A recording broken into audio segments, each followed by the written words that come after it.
me shook. I'm tripping off of that body. Shawty dripping, she got sauce. I think she knows she a baddie.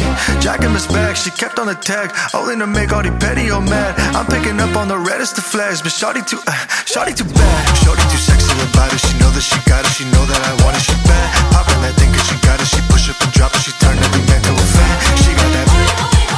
I give her that. Yeah, she got that.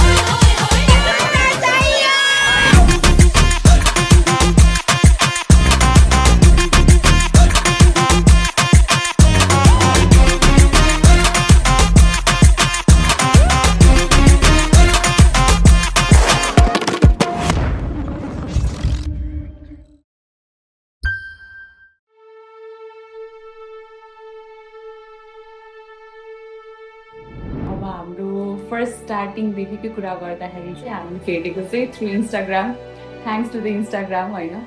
अहिले त्यसले गर्दाखेरि नै आज चाहिँ हामी सँगै छौँ दुईजना। फर्स्टमा चाहिँ मलाई उहाँले 2021 अगस्त 7मा फलो रिक्वेस्ट पठाउनु भएको थियो। त्यहाँबाट हाम्रो कुराहरू स्टार्ट भयो।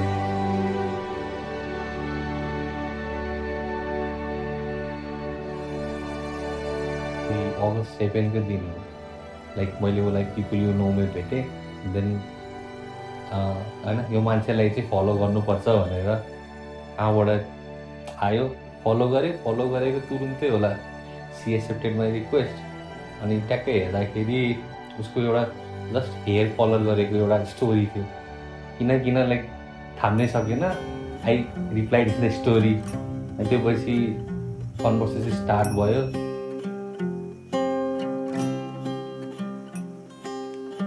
पर्वत आयो कहाँ से तिमी रनीको रंग सारे भयो। च्याट स्टार्ट भयो, भिडियो कल स्टार्ट भयो। देन हुँदै आइरोनी एउटा के छ भन्दाखेरि आई प्रपोज अन डिसेम्बर 3, 2021 मा। अनि हाम्रो इन्गेजमेन्ट भयो एक्ज्याक्टली 3 वर्षपछि 2 डिसेम्बर 2024 मा। लाइक यो 3 वर्षको रिलेसनसिपमा चाहिँ जहिले पनि उहाँले भन्नुहुन्थ्यो 2025 अगाडि चाहिँ like we will get married 2024 भित्र नै भनेर भन्नुहुन्थ्यो।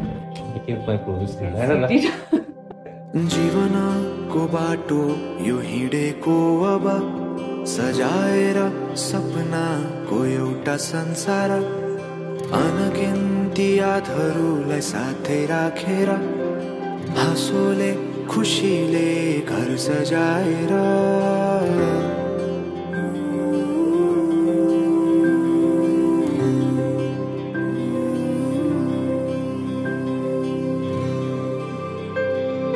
सुख दुख सुख सबै बाटेर अन्तिम सास फेर्छु तिमीसँगै बाँचेर।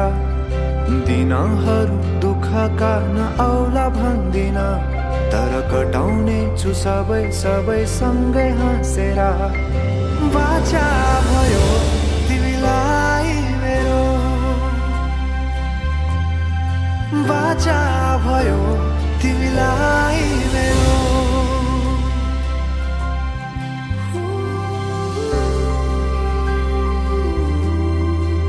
रोशनी दिदी, हाउ आर यू? अनि आज चाहिँ उहाँको इन्गेजमेन्टको ओकेजनमा चाहिँ I want to wish her a very fruitful and happy life ahead.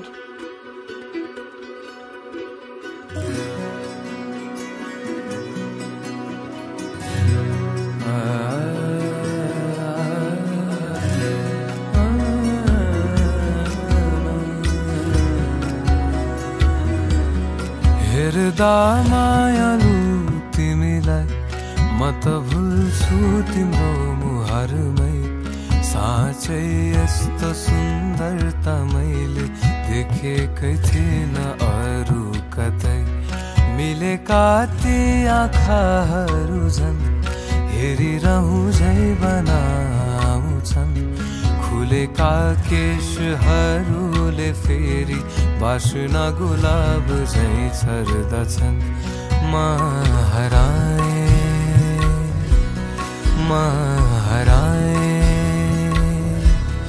इनमै डुबी, म हराए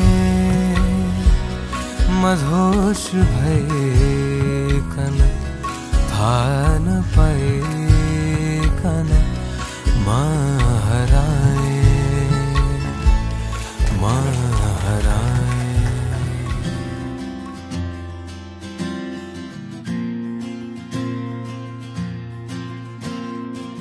म शब्द पाए तिमी अर्थ बनिदेऊ यो जिन्दगीको सहारा बनिदेऊ न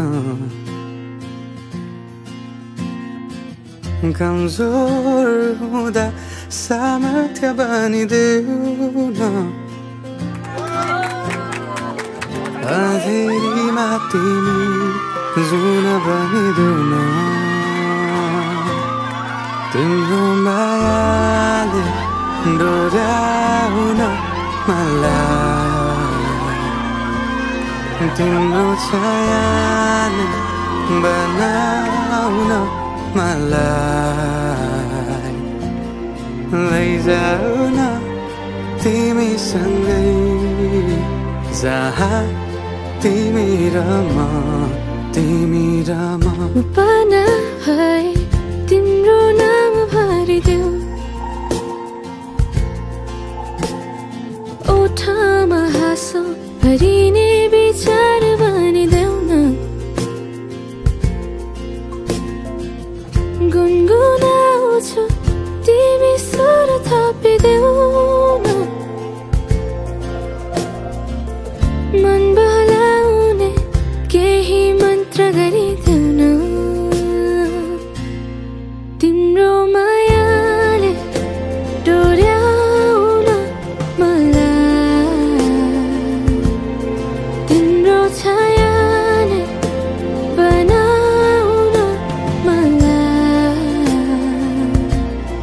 लैजाऊ न तिमीसँगै जहाँ तिमी र